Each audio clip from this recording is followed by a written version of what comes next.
Hello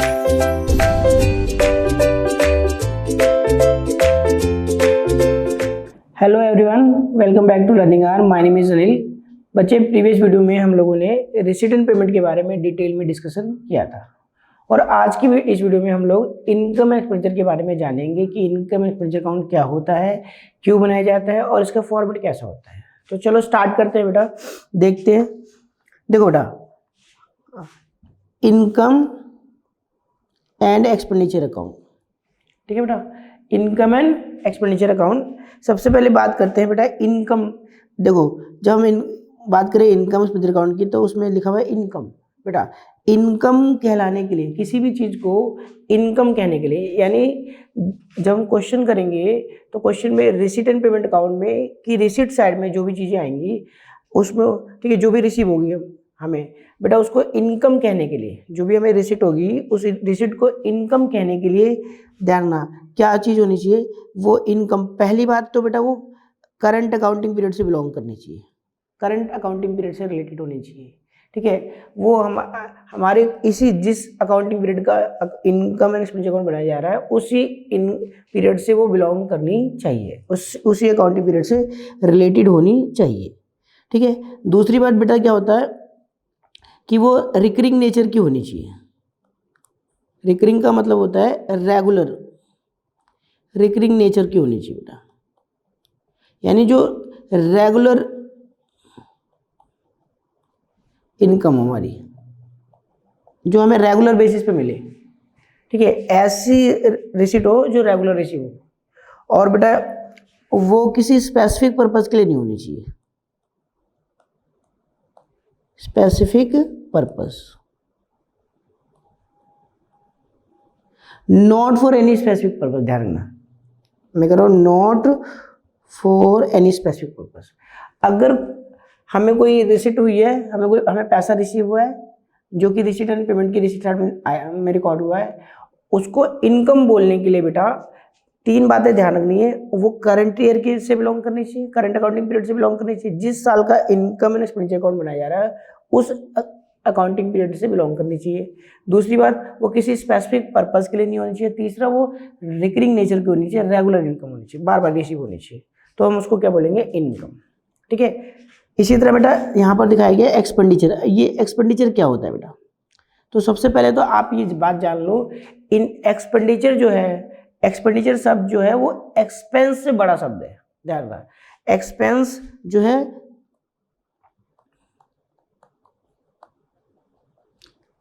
expense जो है वो छोटा वर्ड है एज कंपेयर टू एक्सपेंडिचर। ध्यान रखना, एक्सपेंडिचर बड़ा शब्द है। एक्सपेंडिचर के अंदर एक्सपेंस आता है, लेकिन इस चैप्टर में, एनपीओ के चैप्टर में, इनकम एंड एक्सपेंडिचर अकाउंट बनाते टाइम हम एक्सपेंडिचर और एक्सपेंस को इंटरचेंजेबली यूज कर लेते हैं, यानी एक्सपेंस की जगह एक्सपेंडिचर और एक्सपेंडिचर की जगह एक्सपेंस मान लेते हैं, ठीक है। तो एक्सपेंस को एक्सपेंडिचर के बराबर माना जाता है, लेकिन ध्यान रखना है एक्सपेंडिचर और एक्सपेंस में अंतर होता है। ध्यान रखना, यहाँ तक कोई डाउट है तो बताओ। अब बेटा देखो, अब एक्सपेंस किसे कहते हैं या एक्सपेंडिचर किसे कहते हैं, तो एक्सपेंस होने के लिए भी फिर से वही बात, वो करंट ईयर से बिलोंग करना चाहिए। पहली बात, वो करंट अकाउंटिंग पीरियड से बिलोंग करना चाहिए। जिस साल का इनकम एंड एक्सपेंडिचर अकाउंट बनाया जा रहा है उस अकाउंटिंग पीरियड से बिलोंग करना चाहिए। दूसरा बेटा, वो फिर से रिकरिंग नेचर का होना चाहिए।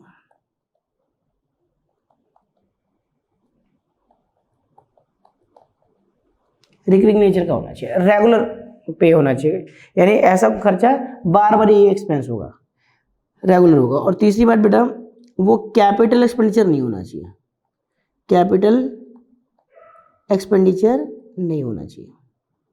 ध्यान रखना बेटा, वो कैपिटल एक्सपेंडिचर नहीं होना चाहिए, तो हम उसको क्या बोलेंगे, एक्सपेंस। क्लियर हो गया। तो माइंड में डाल लेना कि जो हमारा इनकम एंड एक्सपेंडिचर अकाउंट होता है, इसकी दो साइड होती है बेटा। जो डेबिट साइड होती है उसको हम एक्सपेंडिचर साइड बोलते हैं, और जो क्रेडिट साइड होती है बेटा उसको हम इनकम साइड बोलते हैं, ठीक है। और कोई भी चीज़ जो इनकम साइड में दिखाई जाएगी, ध्यान रखना वो करंट ईयर से बिलोंग करनी चाहिए, वो रिकरिंग नेचर की होनी चाहिए, ठीक है, और वो किसी स्पेसिफिक पर्पस के लिए नहीं होनी चाहिए। और कोई भी चीज़ जो हम एक्सपेंडिचर साइड में दिखाएंगे वो करंट ईयर से बिलोंग करनी चाहिए। दूसरी बात, वो रिकरिंग नेचर की होनी चाहिए, वो कैपिटल एक्सपेंडिचर नहीं होनी चाहिए। जैसे ये स्पेसिफिक पर्पस के लिए नहीं होना चाहिए, वैसे वो कैपिटल एक्सपेंडिचर नहीं होना चाहिए। क्लियर हो गया बेटा? तो ध्यान रखना, इनकम एंड एक्सपेंडिचर अकाउंट में क्या होता है, एक एक्सपेंडिचर साइड होती है डेबिट साइड में, डेबिट साइड को हम एक्सपेंडिचर साइड बोलते हैं और क्रेडिट साइड को हम इनकम साइड बोलते हैं। क्लियर हो गया? यहाँ तक कोई डाउट है बताओ? जो इनकम एंड एक्सपेंडिचर अकाउंट होता है बेटा, ये एनपीओ का फाइनल अकाउंट होता है। जैसे बेटा 11th क्लास में आप लोगों ने 11th क्लास में आप लोगों ने फाइनल अकाउंट प्रिपेयर किया था, तो फाइनल अकाउंट जो बनाया था वो प्रॉफिट मेकिंग बॉडी का फाइनल अकाउंट था। और फाइनल अकाउंट के अंदर आपने ट्रेडिंग अकाउंट बनाया था, प्रॉफिट एंड लॉस अकाउंट बनाया था और बैलेंस शीट बनाई थी। उसी तरह बेटा एनपीओ के अंदर भी रिसीट एंड पेमेंट अकाउंट बनाया जाता है, इनकम एंड एक्सपेंडिचर अकाउंट बनाया जाता है और बैलेंस शीट बनाई जाती है। तो इसलिए मैं कह रहा हूँ कि जो इनकम एंड एक्सपेंडिचर अकाउंट होता है वो एनपीओ का फाइनल अकाउंट होता है।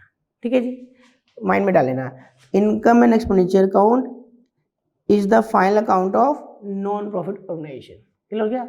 Income and expenditure account non profit organisation का फाइनल अकाउंट होता है। दूसरी बात बेटा, ये इसका नेचर क्या होता है, तो ध्यान रखना, इनकम एंड एक्सपेंडिचर अकाउंट का नेचर होता है नॉमिनल।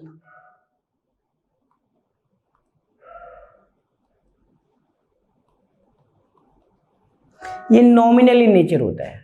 ध्यान रखना, मैं कह रहा हूं इनकम एंड एक्सपेंडिचर अकाउंट का नेचर क्या होता है, रियल, पर्सनल, नॉमिनल। तो बेटा ये सर याद रखना, ये एक्सपेंस और इनकम रिकॉर्ड किए जाते हैं इसके अंदर, और एक्सपेंस और इनकम क्या होते हैं, नॉमिनल। तो इनकम एंड एक्सपेंडिचर अकाउंट भी क्या होता है, नॉमिनल अकाउंट होता है। माइंड में डाल लेना, कौन सा अकाउंट होता है, nominal in nature. Real, person, nominal तो क्या बोलोगे, नॉमिनल इन नेचर। ठीक है बेटा? उसके बाद बेटा देखो, ये इनकम एंड एक्सपेंडिचर अकाउंट जो होता है वो accrual basis of accounting follow करके बनाया जाता है। जैसे मैंने बताया था कि रिसीट एंड पेमेंट अकाउंट जो होता है वो cash basis of accounting follow करके बनाया जाता है।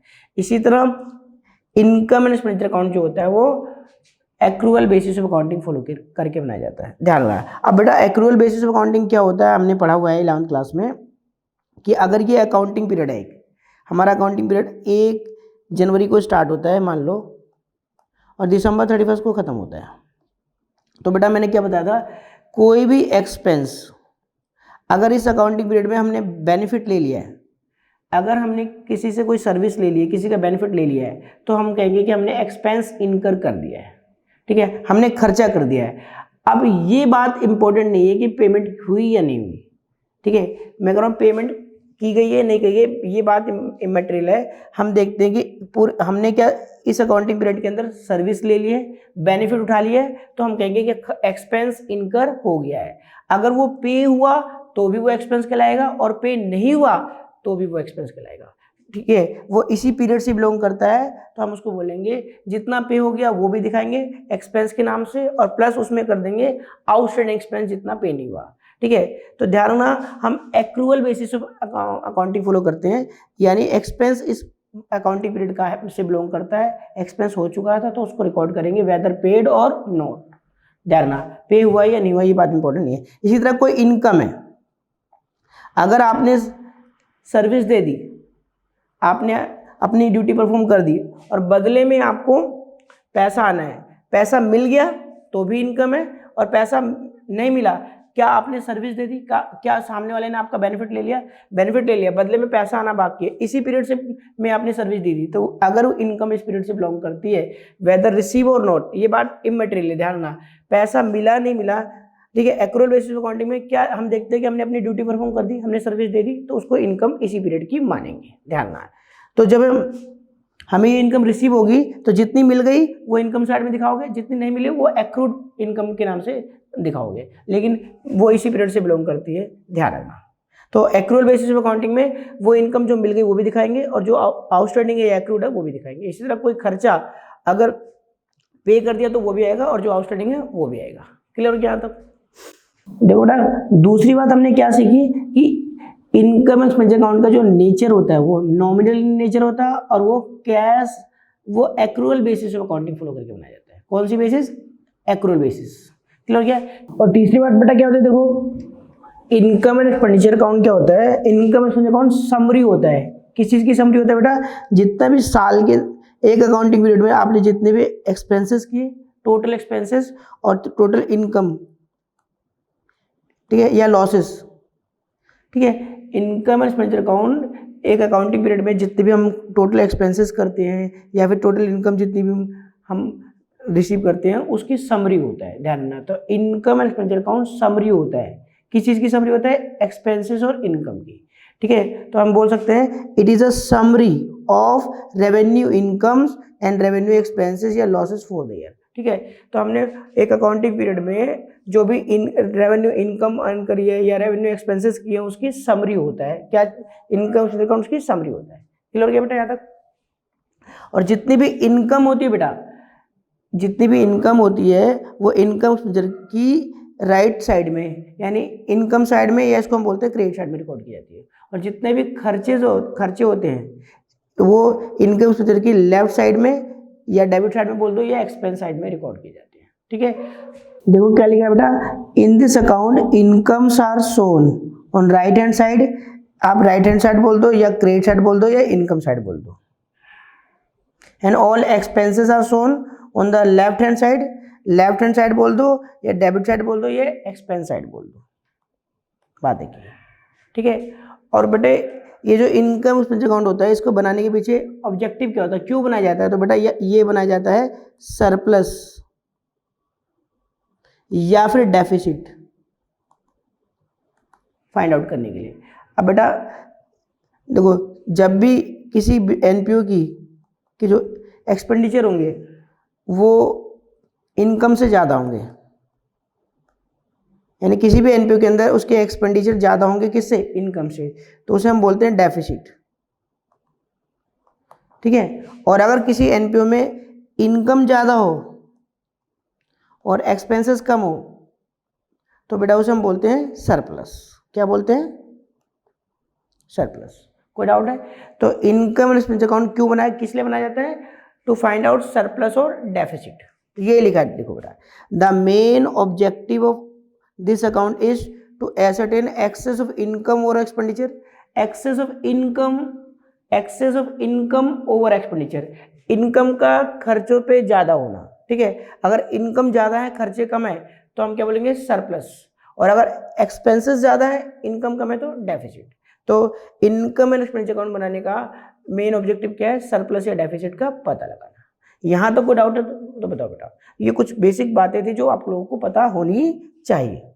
चलो बेटा, अब बेटा प्रीवियस वीडियो में मैंने आप लोगों को रिसीट एंड पेमेंट के बारे में डिटेल में बात बता दिया था, और आज की क्लास में हम जानेंगे कि रिसीट एंड पेमेंट अकाउंट की रिसीट साइड में जो चीज़ें रिकॉर्ड होती है उसमें से कौन कौन सी आइटम ऐसी होती है जो इनकम एक्सपेंस अकाउंट में शो की जाती है। इसी तरह पेमेंट साइड में जो चीज़ आइटम रिकॉर्ड होती है उसमें से कौन कौन सी आइटम ऐसी होती है जो एक्सपेंडिचर साइड में रिकॉर्ड की जाती है। तो चलो वापस दोबारा से एक बारी रिसीट एंड पेमेंट को देखते हैं। देखो बेटा, लास्ट क्लास में हमने रिसीट एंड पेमेंट के बारे में डिटेल में डिस्कशन कर लिया था।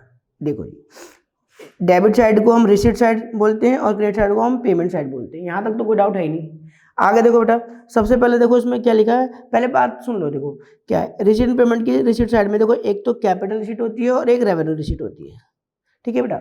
और जितनी भी रिसीट एंड पेमेंट की रिसीट साइड में कैपिटल रिसीट होती है वो दिखाई जाती है बैलेंस शीट में, ठीक है। और जितनी भी रेवेन्यू रिसीट होती है वो दिखाई जाती है इनकम एंड एक्सपेंडिचर की इनकम साइड में, ठीक है। यहाँ तक कोई डाउट है? इनकम एक्सपेंडिचर की इनकम साइड में कहाँ दिखा जाएगा? इनकम एक्सपेंडिचर में, वो भी कौन सी साइड में? इनकम साइड में। इसी तरह बेटा पेमेंट साइड में या तो कैपिटल पेमेंट होगी या रेवेन्यू पेमेंट होगी, और जितनी भी कैपिटल पेमेंट होती है वो जाती है बैलेंस शीट में, और जितनी भी रेवेन्यू पेमेंट है वो दिखाई जाती है इनकम एंड एक्सपेंडिचर की एक्सपेंडिचर साइड में। कहाँ दिखाया जाएगा बेटा? इनकम एंड एक्सपेंडिचर की एक्सपेंडिचर साइड में, ध्यान रखना। कोई डाउट है तो बताओ यार। क्लियर हो गया? अब एक एक आइटम के बारे में डिस्कस करेंगे। देखो बेटा,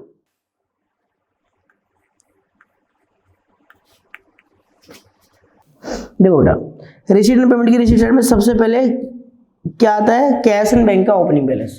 अभी बेटा रिसीट एंड पेमेंट अकाउंट जो होता है वो कैश एंड बैंक के ओपनिंग बैलेंस से स्टार्ट होता है, और ये जो कैश और बैंक का ओपनिंग बैलेंस होता है बेटा वो प्रीवियस ईयर की बैलेंस शीट की असेट साइड में दिखाया जाता है। बेटा इस चैप्टर के अंदर हमें एक तो इनकम एंड एक्सपेंडिचर अकाउंट बनाना होता है, एक बैलेंस शीट बनानी होती है करंट ईयर की, और एक बैलेंस शीट बनानी होती है प्रीवियस ईयर की। अब बैलेंस शीट प्रीवियस की किस लिए बनानी होती है? बेटा 11th क्लास में जब आपने फाइनल अकाउंट का चैप्टर किया था तो वहां पर आपको ट्रायल बैलेंस दिया था, और ट्रायल बैलेंस की हेल्प से आप ट्रेडिंग पीनल और बैलेंस शीट बनाते थे। तो ट्रायल बैलेंस के अंदर बिजनेस की कैपिटल दी होती थी, और एनपीओ के अंदर बेटा आपको रिसीट एंड पेमेंट अकाउंट दिया होता है, और रिसीट एंड पेमेंट की हेल्प से आप इनकम एंड एक्सपेंडिचर अकाउंट बनाते हो और बैलेंस शीट बनाते हो, और प्रीवियस ईयर की बैलेंस शीट बना के आप एनपीओ की कैपिटल निकालते हो, जिसको हम कैपिटल ना बोल के कैपिटल फंड बोलते हैं। ठीक है बेटा, तो एनपीओ की कैपिटल निकालने के लिए यानी कैपिटल फंड निकालने के लिए प्रीवियस ईयर की बैलेंस शीट बनानी होती है।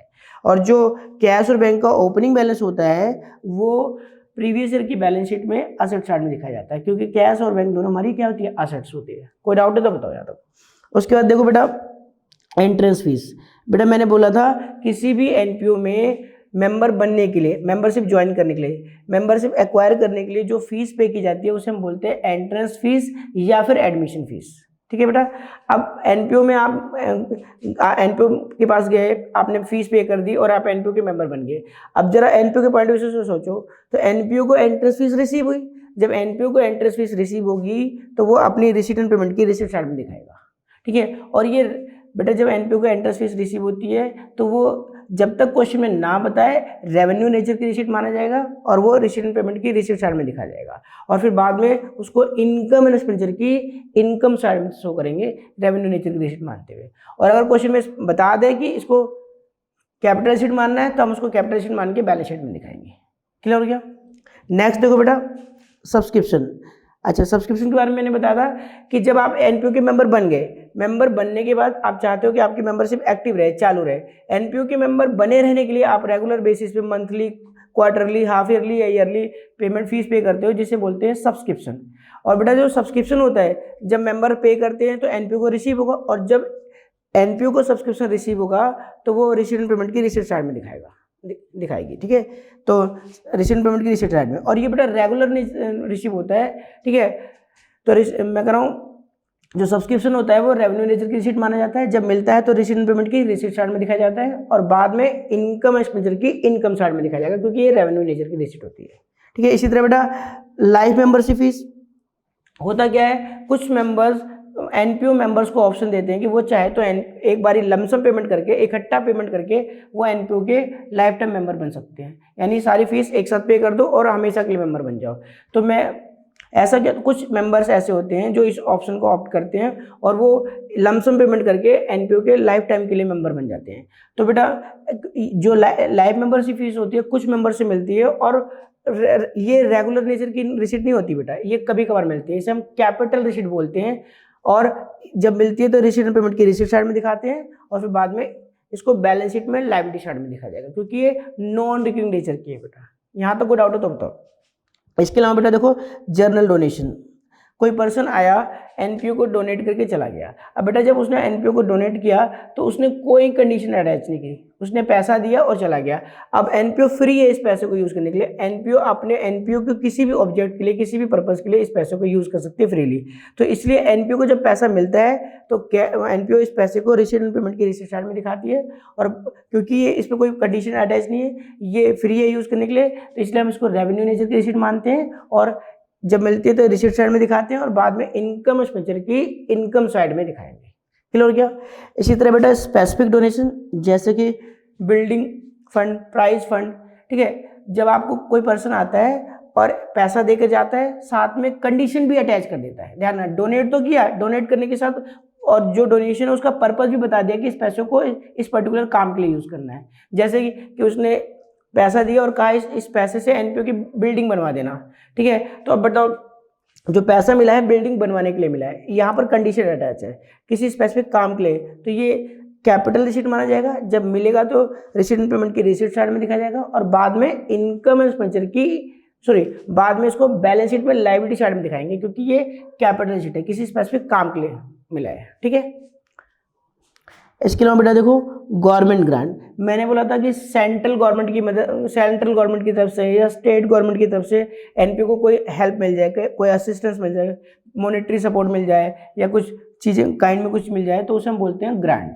और अगर गवर्नमेंट से कोई ग्रांट मिली है तो वो रेवेन्यू नेचर की रिसीट मानी जाती है, जब तक कि कोई कुछ ना बताए, जब तक कि कोई पर्पज़ ना बताए तो हम उसको रेवेन्यू नेचर की रिसीट मानेंगे, और जब मिलेगी तो रिसीट पेमेंट की रिसीट साइड में दिखाएंगे, और बाद में इनकम स्ट्रक्चर की इनकम साइड में दिखाएंगे। लेगेसीज बेटा, अब लेगेसीज क्या होती है, जब भी कोई आदमी मरने वाला होता है तो मरने से पहले वो अपनी वसीयतों में, अपनी विल में बेटा किसी एनपीओ के नाम अपनी प्रॉपर्टी वगैरह, कैश वगैरह नाम कर जाता है अपनी बिल में, तो उसे हम बोलते हैं लेगेसीज।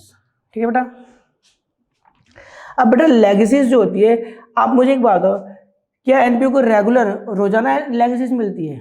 नहीं भाई, एक कोई पर्सन होगा जो मर गया, मरने से पहले वो अपनी वसीयतों में लिख गया, ये रेगुलर रोजाना तो नहीं मिलेगी, डेली बेसिस पे तो नहीं मिलेगी। तो ध्यान रखना, लेगेसीज जो होती है वो नॉन रिकरिंग नेचर की रिसीट होती है। वैसे तो नॉन रिकरिंग नेचर की होती है, इसलिए बैलेंस शीट में लायबिलिटी साइड में आना चाहिए। लेकिन बेटा आपके सिलेबस में लेगेसीज को जस्ट लाइक डोनेशन ट्रीट किया गया है। अगर बेटा डोनेट करने वाले ने अपनी बिल में पहले ही मेंशन कर दिया है कि ये पैसा मैं स्पेसिफिक काम के लिए दे रहा हूँ, इस पर्टिकुलर काम के लिए दे रहा हूँ, तब तो आपको उसको कैपिटल रिसीट मानना है और बैलेंस शीट में लायबिलिटी साइड में दिखाना है। और अगर मैं कह रहा हूँ देने वाले ने कोई कंडीशन नहीं लगाई, कुछ भी नहीं लिखा है बिल में, सिंपली वो अपने बिल में लिखकर चला गया, तो आपको उसको रेवेन्यू नेचर की रिसीट मानना है और इनकम स्ट्रक्चर की इनकम साइड में दिखाना है। जब मिलेगा तो रिसीट पेमेंट की रिसीट साइड में, बाद में इनकम स्ट्रक्चर की इनकम साइड में। क्लियर यहाँ तक? उसके बाद देखो बेटा, sale of old newspapers, periodicals, waste paper. बेटा एनपीओ के अंदर न्यूज़पेपर वगैरह आते हैं जो रद्दी बच जाती है, जो न्यूज़पेपर पुराने बचे होते हैं, या मैगजीन्स वगैरह पुरानी होती है, जो वेस्ट पेपर वगैरह होते हैं, स्क्रैप वगैरह होता है, उसको बेचकर जो पैसा आता है, उस जब मिलेगा तो रिसीट पेमेंट की रिसीट साइड में दिखाया जाएगा, और ये रेवेन्यू नेचर की रिसीट माना जाता है, और बाद में इनकम स्ट्रक्चर की इनकम साइड में दिखाया जाएगा। क्लियर हो गया? इसी तरह बेटा sale of old sports material, पुराना स्पोर्ट्स मटेरियल पड़ा है, बेकार है बिल्कुल, तो जो ओल्ड स्पोर्ट्स मटेरियल उसको बेचकर जो पैसा आता है वो भी रेवेन्यू नेचर की रिसीट माना जाता है, और जब मिलता है तो रिसीट पेमेंट की रिसीट साइड में, बाद में इनकम स्ट्रक्चर की इनकम साइड में दिखाया जाएगा। इसी तरह बेटा आपने बैंक में एफडी करा रखी थी, उस पर इंटरेस्ट मिल रहा है, तो एफडी पे जो इंटरेस्ट आता है वो भी रेवेन्यू नेचर की रिसीट माना जाता है। जब मिलता है तो रिसीट पेमेंट की रिसीट साइड में, बाद में इनकम स्ट्रक्चर की इनकम साइड में दिखाया जाएगा। इसी तरह लॉकर रेंट, बेटा एनपीओ ने अपने लॉकर अपने मेंबर्स को दे रखे हों, उनसे रेंट लेते हैं, तो वो एनपीओ को जो रेंटल इनकम हो रही है वो रेवेन्यू नेचर की रिसीट माना जाता है। जब मिलता है तो रिसीट एंड पेमेंट की रिसीट साइड में, और बाद में इनकम स्ट्रक्चर की इनकम साइड में दिखाया जाता है। इसी तरह बेटा प्रोसीड्स फ्रॉम चैरिटी शो, आपने चैरिटी शो करवाया, आपने कोई शो वगैरह अरेंज किया, उसकी टिकट भी बेची गई, और उससे जो इनकम आई वो रेवेन्यू नेचर की रिसीट मानी जाती है। जब मिलता है तो रिसीट एंड पेमेंट की रिसीट साइड में दिखाई जाती है, और बाद में इनकम स्ट्रक्चर की इनकम साइड में शो की जाती है। इसी तरह बेटा rent for use of hall, आपने एनपीओ ने अपने हॉल को किराए पे दे दिया, और किराए पे दे दिया तो उससे जो रेंटल इनकम आई है बेटा वो रेवेन्यू नेचर की रिसीट मानी जाती है। जब मिलती है तो रिसीट एंड पेमेंट की रिसीट साइड में दिखाई जाती है, और बाद में इनकम स्ट्रक्चर की इनकम साइड में शो किया जाएगा। इसी तरह बेटा हायर ऑफ ग्राउंड, एनपीओ का जो ग्राउंड था, जैसे धर्मशाला वगैरह जो होती है, उसको शादी वगैरह के लिए, मैरिज वगैरह के पर्पज से किराए पे दिया जाता है। एनपीओ के ग्राउंड या स्पोर्ट्स क्लब वगैरह होते हैं, स्पोर्ट्स ग्राउंड जो होते हैं, उनके ग्राउंड को आपने किराए पे दिया, और उससे जो रेंटल इनकम हुई है वो रेवेन्यू नेचर की रिसीट मानी जाती है। जब मिलता है तो रिसीट पेमेंट की रिसीट साइड में दिखाया जाता है, बाद में इनकम स्ट्रक्चर की इनकम साइड में दिखाई जाती है। उसके अलावा देखो बेटा sale of ticket for annual fete, देखो एनुअल फेट वगैरह होते हैं, स्कूल वगैरह में एनुअल फेट वगैरह होते हैं बेटा, और जब एनुअल फेट होते हैं तो उनका स्कूल वगैरह में मेला लगा रहता है, तो बेटा उसमें बाहर के लोग भी पार्टिसिपेट कर सकते हैं, और वो उसकी टिकट बेची जाती है। टिकट बेच के जो पैसा आता है बेटा वो रेवेन्यू नेचर की रिसीट माना जाएगा, और जब वो मिलेगा तो रिसीट एंड पेमेंट की रिसीट साइड में दिखाया जाएगा, और बाद में इनकम स्ट्रक्चर की इनकम साइड में दिखाया जाता है, क्योंकि ये रेवेन्यू नेचर की रिसीट होती है। इसी तरह बेटा सेल ऑफ ग्रास, जो ग्राउंड होते हैं, स्पोर्ट्स ग्राउंड वगैरह होते हैं, उसकी घासें काट कर बेची जाती है, वो भी रेवेन्यू नेचर की रिसीट माना जाता है, और जब मिलेगा तो रिसीट पेमेंट की रिसीट साइड में, बाद में इनकम स्ट्रक्चर की इनकम साइड में दिखा जाएगा। इसके अलावा देखो बेटा सेल ऑफ इन्वेस्टमेंट या फिर सेल ऑफ फिक्स एसेट, ये बेटा कैपिटल रिसीट है, और एसेट का बेचना या इन्वेस्टमेंट का बेचना, याद रखना बैलेंस शीट में से एसेट साइड में से माइनस होगा, एसेट कम होगी, इससे ध्यान रखना, ये इनकम स्ट्रक्चर में नहीं दिखाया जाता। क्लियर हो गया? इसी तरह यहाँ पर देखो बैलेंस सीडी दिया हुआ है बेटा बैंक, क्योंकि receipt and payment account cash column और बैंक कॉलम की समरी होता है, तो बैंक में बेटा नेगेटिव बैलेंस भी हो सकता है, यानी नेगेटिव बैलेंस का मतलब बैंक में ओवरड्राफ्ट भी हो सकता है, तो ये ओवरड्राफ्ट है।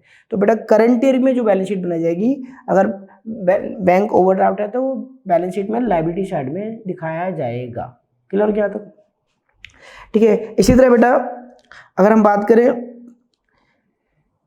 पेमेंट साइड की, तो पेमेंट साइड में मैंने बोला एक तो कैपिटल पेमेंट होती है और एक रेवेन्यू पेमेंट होती है। जितनी भी कैपिटल पेमेंट होती है वो बैलेंस शीट में लायबिलिटी बैलेंस शीट में दिखाई जाती है, ठीक है। और जितनी भी रेवेन्यू पेमेंट होती है वो इनकम एंड एक्सपेंडिचर की एक्सपेंडिचर साइड में शो की जाएगी। तो देखो सबसे पहले बेटा ओपनिंग बैलेंस देखो, मैंने बोला ना कि bank balance receipt and payment account cash book के कैश कॉलम और बैंक कॉलम की समरी होता है, तो बैंक में नेगेटिव बैलेंस हो सकता है। और अगर स्टार्टिंग में ओपनिंग बैलेंस नेगेटिव है तो याद रखना ये प्रीवियस ईयर की पिछले साल की बैलेंस शीट में लायबिलिटी साइड में दिखाया जाएगा। ध्यान रखना बैंक में नेगेटिव बैलेंस है। और मैंने बोला ना आप इस वाले चैप्टर में हमें ओपनिंग बैलेंस शीट पिछले साल की बैलेंस शीट भी बनानी पड़ती है। तो ये ओपनिंग बैलेंस का मतलब जो लास्ट का क्लोजिंग ही तो इस साल का ओपनिंग होता है, तो ये ओपनिंग बैलेंस है, ये प्रीवियस ईयर की बैलेंस शीट में लायबिलिटी साइड में दिखाया जाएगा।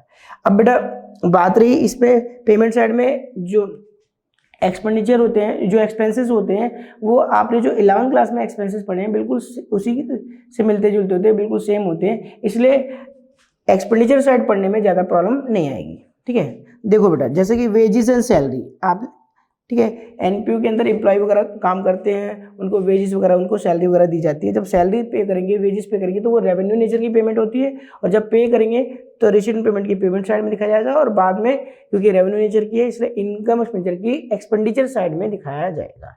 इसी तरह बेटा रेंट, रेट्स एंड टैक्सेस, ठीक है, रेंट वगैरह पे कर दिया, ठीक है, एनपीओ का ऑफिस वगैरह रेंट पे, एनपीओ जो का जो ऑफिस है वो रेंट पे लिया हुआ है, उसका रेंट पे कर दिया, या फिर एमसीडी के छोटे मोटे टैक्सेस वगैरह पे कर दिए, तो रेंट, रेट्स एंड टैक्सेस ये भी जब पे किया जाएगा तो रिसीट एंड पेमेंट की पेमेंट साइड में दिखाया जाएगा। ये रेवेन्यू नेचर की पेमेंट होती है, और बाद में इनकम एक्सपेंडिचर की एक्सपेंडिचर साइड में दिखाया जाएगा। इसी तरह इंश्योरेंस प्रीमियम बेटा एनपीओ की किसी असेट्स की या एनपीओ की बिल्डिंग वगैरह की एनपीओ का इंश्योरेंस करा दिया, तो जो इंश्योरेंस का प्रीमियम पे किया जाएगा वो रेवेन्यू नेचर की पेमेंट होगी। और जब पे किया जाएगा तो इनकम एक्सपेंडिचर की, जब पे किया जाएगा तो रिसीट पेमेंट की पेमेंट साइड में, और बाद में इनकम एक्सपेंडिचर की एक्सपेंडिचर साइड में दिखाया जाएगा, क्योंकि ये रेवेन्यू नेचर की पेमेंट होती है। ध्यान रखना। इसी तरह बेटा प्रिंटिंग स्टेशनरी, प्रिंटिंग वगैरह स्टेशनरी वगैरह के जो खर्चे होंगे जब पे किया जाएगा तो रिसीट पेमेंट की पेमेंट साइड में रेवेन्यू पेमेंट है, और बाद में इनकम एंड एक्सपेंडिचर की एक्सपेंडिचर साइड में।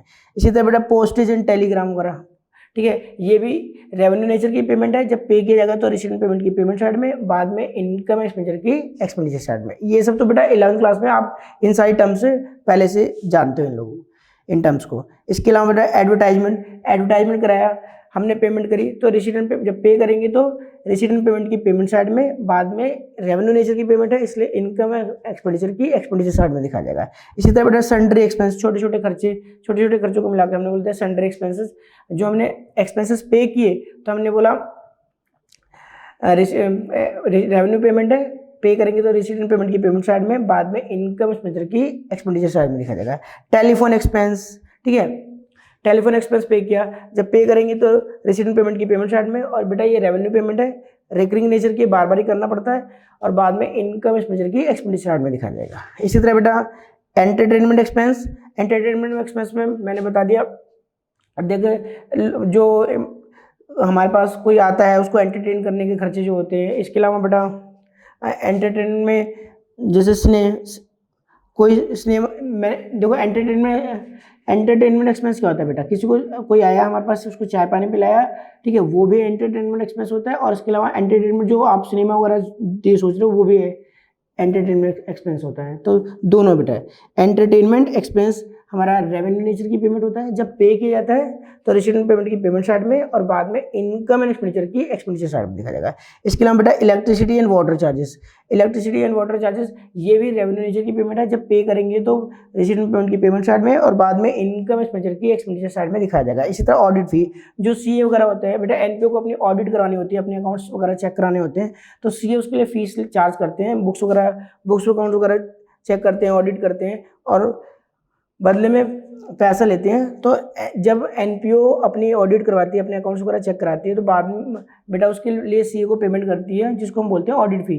और ऑडिट फी जो होती है जब पे की जाती है तो रिसीटेंट पेमेंट की पेमेंट साइड में दिखाई जाती है और बाद में इनकम एंड एक्सपेंडिचर की एक्सपेंडिचर साइड में दिखाया जाएगा, क्योंकि ये रेवेन्यू पेमेंट है। इसी तरह बेटा ऑनरेरियम, मैंने बताया था कोई पर्सन आता है एनपीओ में परफॉर्म करता है और बदले में आप उसको टोकन मनी के तौर पे थोड़ा बहुत पेमेंट करता है, जो कि वो पर्सन आपके एनपीओ का एम्प्लॉय नहीं है बट अपनी सर्विस दे रहा है, बदले में आप उसको पेमेंट कर रहे हो ऑनर के तौर पे, आदर के तौर पे, तो उसे हम बोलते हैं ऑनरेरियम। और ऑनरेरियम जब पे किया जाता है तो वो रेसिडेंट पेमेंट की पेमेंट साइड में दिखाया जाता है और बेटा ये रेवेन्यू नेचर की पेमेंट माना जाता है, और जब पे किया जाएगा तो पेमेंट साइड में दिखाया जाएगा और बाद में इनकम एंड एक्सपेंडिचर की एक्सपेंडिचर साइड में शो किया जाएगा। इसी तरह बेटा रिपेयर्स वगैरह या रिन्यूअल्स वगैरह कराया है, वो भी जब पे किया जाएगा तो रिसीटेंट पेमेंट की पेमेंट साइड में, बाद में इनकम एक्सपेंडिचर की एक्सपेंडिचर साइड में शो किया जाएगा। इसके अलावा बेटा देखो upkeep of ground, upkeep of ground का मतलब ग्राउंड की देखरेख, ग्राउंड की देखरेख के लिए माली वगैरह रखे हो और कोई एम्प्लॉय रखा हुआ है तो उसको जो हमने पेमेंट करी है वो हम बोलेंगे रेवेन्यू नेचर की पेमेंट है। जब पे करेंगे तो रेसिडेंट पेमेंट की पेमेंट साइड में, बाद में इनकम एक्सपेंडिचर की एक्सपेंडिचर साइड में दिखाया जाएगा।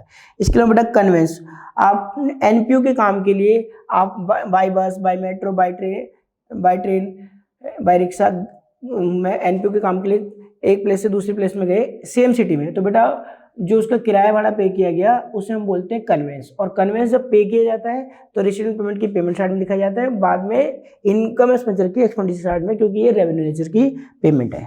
इसी तरह बेटा न्यूज़पेपर एंड पीरियोडिकल्स, आपने मैगजीन वगैरह परचेज करी, आपने न्यूज़पेपर वगैरह परचेज किया, रेगुलर बेसिस पे खरीदे जाते हैं बेटा एनपीओ के अंदर, तो ये रेवेन्यू नेचर की पेमेंट माना जाता है जब खरीदा जाएगा और बाद में इनकम एंड एक्सपेंडिचर की एक्सपेंडिचर साइड में दिखाया जाएगा। कोई डाउट है तो बताओ बेटा।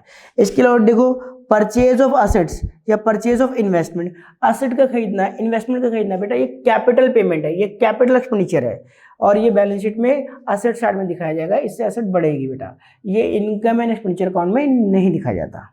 इसके अलावा बेटा कैश और बैंक का क्लोजिंग बैलेंस, ये हमारी असेट है, करंट ईयर में जो बैलेंस शीट बनाई जाएगी उसके असेट साइड में दिखाया जाएगा। ठीक है बेटा, इस तरह से बेटा मैंने सारी चीज़ें आपको बता दी डिटेल में कि कौन सी चीज़ इनकम एक्सपेंडिचर की इनकम साइड में आएगी और कौन सी चीज़ इनकम एक्सपेंडिचर की एक्सपेंडिचर साइड में आएगी। यहाँ तो कोई डाउट है तो बताओ। चलो बेटा अब जानते हैं बेटा इनकम एक्सपेंडिचर के बारे में, तो मैंने वैसे आप लोगों को सारी बातें बता ही दी, फिर भी एक बारी थोड़ा सा और आइडिया देता हूँ। देखो जरा इनकम एंड एक्सपेंडिचर अकाउंट, ठीक है बेटा, मैंने क्या बताया आपको, income and expenditure account NPO का फाइल अकाउंट होता है, पहली बात। दूसरा इसका नेचर, ये नॉमिनली नेचर होता है और ये क्या एक्रूअल बेसिस पे अकाउंटिंग फॉलो करके बनाया जाता है। कौन सी अकाउंटिंग बेटा, एक्रूअल बेसिस पे अकाउंटिंग। और ये एक्सपेंसेस ड्यूरिंग द एक पर्टिकुलर अकाउंटिंग पीरियड में हमने जो एक्सपेंसेस किए हैं और जो इनकम अर्न करी है उसकी समरी होता है ये, ठीक है। इनकम एंड एक्सपेंडिचर अकाउंट हम करो इनकम और एक्सपेंसेस की समरी होता है, जितनी भी इनकम्स होती है वो राइट हैंड साइड में या क्रेडिट साइड में बोल दो, ठीक है, रिकॉर्ड की जाती है, इसको हम इनकम साइड बोलते हैं। और जितने भी एक्सपेंसेस होते हैं वो लेफ्ट हैंड साइड या डेबिट साइड बोल दो या एक्सपेंडिचर साइड में रिकॉर्ड की जाती है, ठीक है। और ये किस लिए बनाया जाता है बेटा, ये सरप्लस या डेफिसिट को पता लगाने के लिए बनाया जाता है, याद रखना, सरप्लस या डेफिसिट फाइंड आउट करने के लिए बनाया जाता है। यहाँ तो कोई डाउट है तो बताओ, ठीक है। अब बात करते हैं, देखो मैंने बताया था बेटा अभी, जब हमें किसी भी एनपीओ का एंट्रेंस फीस मिलेगी, जब तक कुछ ना होता है तो एंट्रेंस फीस रेवेन्यू नेचर की शीट मानी जाती है और वो इनकम एक्सपेंडिचर की इनकम साइड में दिखाई जाती है। इसी तरह बेटा बाय सब्सक्रिप्शन, देखो सब्सक्रिप्शन दिखाया। अच्छा बेटा सब्सक्रिप्शन जब मिलता है, जब भी हमें सब्सक्रिप्शन मिलेगा तो देखो मेरी बात सुनना ढंग से बेटा, जब एनपीओ को सब्सक्रिप्शन रिसीव होगा तो बेटा इस सब्सक्रिप्शन के अंदर हो सकता है करंट ईयर का सब्सक्रिप्शन मिला, हो सकता है कुछ लास्ट ईयर का मिला और हो सकता है कुछ नेक्स्ट ईयर का मिला। कैसे बेटा, पिछले साल कुछ सब्सक्रिप्शन आउटस्टैंडिंग था, जो मिलना था मिला नहीं, लेकिन वो इस साल मिल गया, और इस साल मिल गया तो रिसीटेंट पेमेंट अकाउंट कोई भेदभाव नहीं करता। अगर लास्ट ईयर का कुछ सब्सक्रिप्शन आउटस्टैंडिंग था, ठीक है, जो मिलना था नहीं मिला, लेकिन इस साल मिल गया, अगर मुझे इस साल कुछ सब्सक्रिप्शन मिल गया तो मैं रिसीटेंट पेमेंट की रिसीट साइड में सब्सक्रिप्शन के अंदर दिखाऊंगा, ठीक है। इसी तरह नेक्स्ट ईयर का कुछ सब्सक्रिप्शन मिल गया तो वो भी दिखाया जाता है, ठीक है, क्योंकि ये जो सब्सक्रिप्शन रिसीटेंट पेमेंट के अंदर जो सब्सक्रिप्शन रिसीव होता है उसके अंदर लास्ट ईयर और नेक्स्ट ईयर का भी हो सकता है। और क्योंकि हमें जब इनकम एंड एक्सपेंडिचर अकाउंट बनाना होता है बेटा, तो सब्सक्रिप्शन यहाँ पर करंट ईयर का दिखाना होता है, तो जितना भी लास्ट ईयर का होगा जो इस साल मिल गया उसको हटा देंगे क्योंकि वो इस साल की इनकम नहीं है। तो अगर outstanding subscription of last year है तो हम उसको माइनस कर देंगे बेटा, क्योंकि वो इस साल की इनकम नहीं है।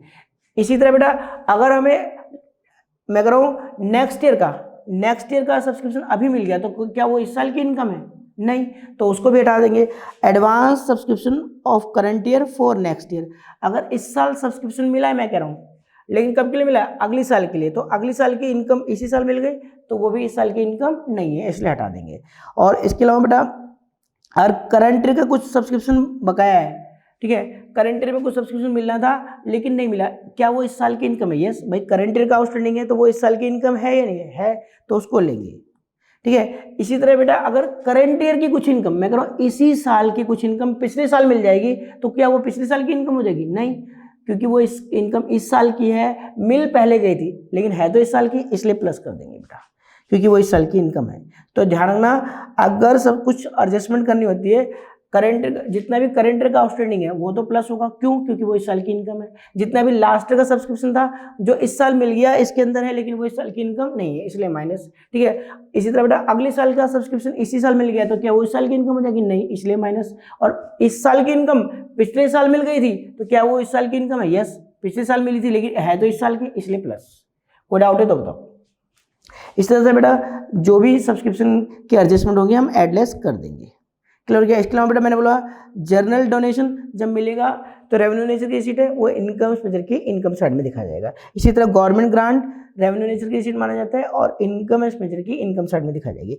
इसी तरह देखो sale of old newspaper, periodical या वेस्ट पेपर वगैरह, ओल्ड न्यूज़पेपर बेच दिया, पीरियोडिकल्स मैगजीन वगैरह बेच दी, वेस्ट पेपर बेच दिया, तो ये रेवेन्यू नेचर की रिसीट मानी जाती है और इनकम एक्सपेंडिचर की इनकम साइड में दिखाया जाता है। Sale of old sports material बेच दिया, पुराना स्पोर्ट्स मटेरियल बेच दिया, ये भी रेवेन्यू नेचर की रिसीट मानी जाती है और इनकम एक्सपेंडिचर की इनकम साइड में दिखाई जाती है। इसी तरह आपने एफडी करवा रखी तो उस पर इंटरेस्ट मिला, ये भी रेवेन्यू नेचर की रिसीट मानी जाती है और इनकम एक्सपेंडिचर की इनकम साइड में दिखाया जाता है।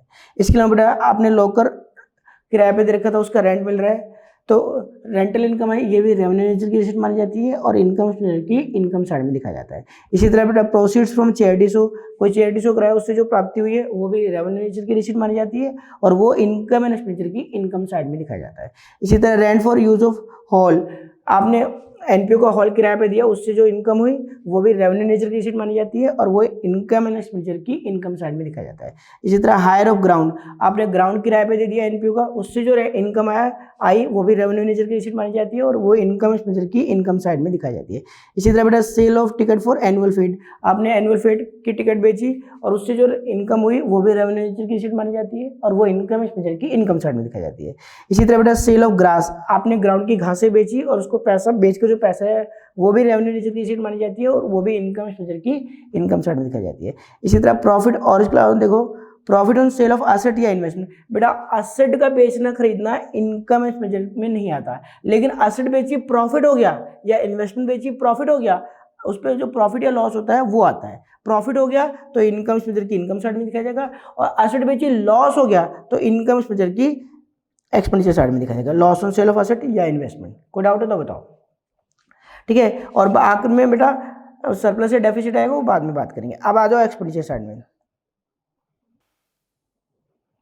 अब देखो बेटा एक्सपेंडिचर साइड में बात करें तो जैसे वेजेस एंड सैलरीज, ठीक है, रेवेन्यू नेचर की पेमेंट है और जब पे करेंगे तो इनकम एक्सपेंडिचर की एक्सपेंडिचर साइड में दिखाएंगे, ठीक है। इसके अलावा बेटा अगर कुछ जैसे मैंने देखो इसमें प्लस कर दिया outstanding salary of current year, जाहिर सी बात है बेटा अगर करंट ईयर की कुछ सैलरी आउटस्टैंडिंग है तो क्या वो करंट ईयर का खर्चा है? यस, करंट ईयर का खर्चा है, इसलिए प्लस, ठीक है। अच्छा, माइनस कर देंगे outstanding salary of last year. अच्छा एक बात बताओ, लास्ट ईयर की कुछ सैलरी आउटस्टैंडिंग थी, लास्ट ईयर मैंने कुछ सैलरी पे नहीं करी थी, उसको मैंने इस साल पे कर दिया तो क्या वो इस साल का खर्चा बन जाएगा? नहीं, इस साल का खर्चा तो नहीं है, लेकिन अगर पे किया होगा तो सैलरी के अंदर है तो इसलिए माइनस कर देंगे क्योंकि उतना खर्चा इस साल का नहीं है। इसी तरह बेटा advance salary of last year for current year, अच्छा लास्ट ईयर हमने सैलरी एडवांस में दे दी थी, अच्छा लास्ट ईयर एडवांस में दी थी तो क्या लास्ट ईयर का खर्चा हो जाएगा क्या? अगर मैंने इस साल की कुछ सैलरी पिछले साल ही एम्प्लॉय को दे दी थी तो क्या वो पिछले साल का खर्चा बन जाएगा? नहीं, वो इस साल का खर्चा था और पे जरूर लास्ट ईयर कर दिया था लेकिन वो खर्चा तो इस साल का था। एडवांस लास्ट ईयर पे किया था सैलरी का लेकिन वो किस लिए था? करंट ईयर के लिए, इसलिए प्लस क्योंकि वो करंट ईयर का खर्चा था। इसी तरह बेटा advance salary of current year for next year, इस साल हमने एम्प्लॉय को एडवांस में सैलरी दे दी, अच्छा इस साल एडवांस में दे दी तो कि कब के लिए दी होगी एडवांस में, अगले साल के लिए। एडवांस तो आने वाले समय के लिए होगा ना बेटा, तो एडवांस में सैलरी पे कर दी, बेनिफिट अगले साल लेंगे, तो मैं क्या बताऊँ, मुझे बताओ कि क्या ये इस साल का खर्चा बन जाएगा, नहीं, तो इसलिए हम क्या कर देंगे, इस साल का खर्चा नहीं है, तो इसलिए माइनस। यहाँ पर हमें सिर्फ करंट ईयर के खर्चे दिखाने होते हैं। इसी तरह देखो बेटा रेंट, रेट्स एंड टैक्सेस, ये बेटा रेवेन्यू की पेमेंट है और इनकम एक्सपेंडिचर की एक्सपेंडिचर साइड में दिखाया जाएगा। इसी तरह देखो अगला इंश्योरेंस प्रीमियम, ये भी रेवेन्यू नेचर की पेमेंट होती है, एक्सपेंस है, और इनकम एक्सपेंडिचर की एक्सपेंडिचर साइड में दिखाया जाएगा। प्रिंटिंग एंड स्टेशनरी, ये भी बेटा रेवेन्यू नेचर की पेमेंट होती है और इनकम एक्सपेंडिचर की एक्सपेंडिचर साइड में दिखाया जाएगा। इसी तरह पोस्टेज एंड टेलीग्राम, ठीक है, ये भी रेवेन्यू नेचर की पेमेंट होती है, इनकम एक्सपेंडिचर की एक्सपेंडिचर साइड में। बेटा एक्सपेंसेस तो मैं कह रहा हूँ एक्सपेंसेस तो देखो बेटा एग्जैक्ट 11th क्लास में जो ट्रेडिंग या पीनल में जो खर्चे दिखाया था उससे मिलते जुलते ही है, तो एक्सपेंस तो तुम्हें पता ही है कि एक्सपेंडिचर साइड में दिखाए जाएंगे। इसी तरह बेटा एडवर्टाइजमेंट रेवेन्यू नेचर की पेमेंट है, इनकम एक्सपेंडिचर की एक्सपेंडिचर साइड में दिखाया जाएगा जब पे कीजिएगा। सन्ड्री एक्सपेंस, ठीक है, रेवेन्यू नेचर की एक्सपेंडिचर है, इनकम एक्सपेंडिचर की एक्सपेंडिचर साइड में। इसी तरह टेलीफोन एक्सपेंस, ठीक है, या एंटरटेनमेंट एक्सपेंस, ये भी रेवेन्यू नेचर की एक्सपेंडिचर है और इनकम एक्सपेंडिचर की एक्सपेंडिचर साइड में दिखाए जाएंगे। इसके अलावा देखो बेटा इलेक्ट्रिसिटी एंड वाटर चार्जेस, ये भी रेवेन्यू नेचर की पेमेंट है, इनकम एक्सपेंडिचर की एक्सपेंडिचर साइड में। इसी तरह ऑडिट फी, ठीक है, ये भी रेवेन्यू नेचर का एक्सपेंडिचर है और इनकम एक्सपेंडिचर की एक्सपेंडिचर में। ऑनरेरियम, ये भी रेवेन्यू नेचर की एक्सपेंडिचर है और इनकम एक्सपेंडिचर की एक्सपेंडिचर साइड में। इसी तरह बेटा repairs and renewals, upkeep of ground, conveyance, newspaper and periodicals, ये सारे रेवेन्यू नेचर के एक्सपेंसेस हैं और ये इनकम एक्सपेंडिचर की एक्सपेंडिचर साइड में दिखाए जाएंगे। कोई डाउट तो नहीं है। इसके अलावा बेटा नया क्या है, देखो डेप्रिसिएशन। इसमें डेप्रिसिएशन जो है वो रिसीट एंड पेमेंट अकाउंट की रिसीट साइड या पेमेंट साइड में नहीं था, ध्यान रखना। डेप्रिसिएशन एक नॉन कैश आइटम है जिससे कैश नहीं जाता है, इसलिए डेप्शन रिसीट एंड पेमेंट में तो नहीं था, लेकिन करंट ईयर में अगर एसेट पे डेप्शन लगाया गया है तो वो इस साल का खर्चा है, इसलिए इस साल के इनकम एंड एक्सपेंडिचर की एक्सपेंडिचर साइड में दिखाया जाएगा। ध्यान रखना रिसीट एंड पेमेंट में डेप्शन नहीं था लेकिन इनकम एक्सपेंडिचर में दिखाया जाएगा। अब बेटा देखो अगर मेरी इनकम साइड बड़ी आती है, इनकम साइड बड़ी आती है तो जो डिफरेंस आएगा उसे हम क्या बोलेंगे, सरप्लस। और अगर बेटा मेरी एक्सपेंडिचर साइड बड़ी आती है तो जो डिफरेंस आएगा उसे हम क्या बोलेंगे, डेफिसिट। एक ही क्वेश्चन में बेटा सरप्लस और डेफिसिट दोनों नहीं आ सकते, या तो सरप्लस आएगा या तो डेफिसिट आएगा। Excess of income over expenditure, income का खर्चों पे ज्यादा होना क्या कहलाता है, सरप्लस। और excess of expenditure over income क्या कहलाता है, डेफिसिट। क्लियर हो गया बेटा? बेटा इस तरह से आज का हमारा लेक्चर कंप्लीट होता है बेटा, और नेक्स्ट वीडियो लेक्चर में हम लोग डिस्कस करेंगे बैलेंस शीट के बारे में कि एनपीओ की बैलेंस शीट कैसे प्रिपेयर की जाती है। ठीक है बेटा? और बच्चे अगर वीडियो पसंद आया तो दोस्तों में शेयर करना ना भूलें। थैंक्स बेटा।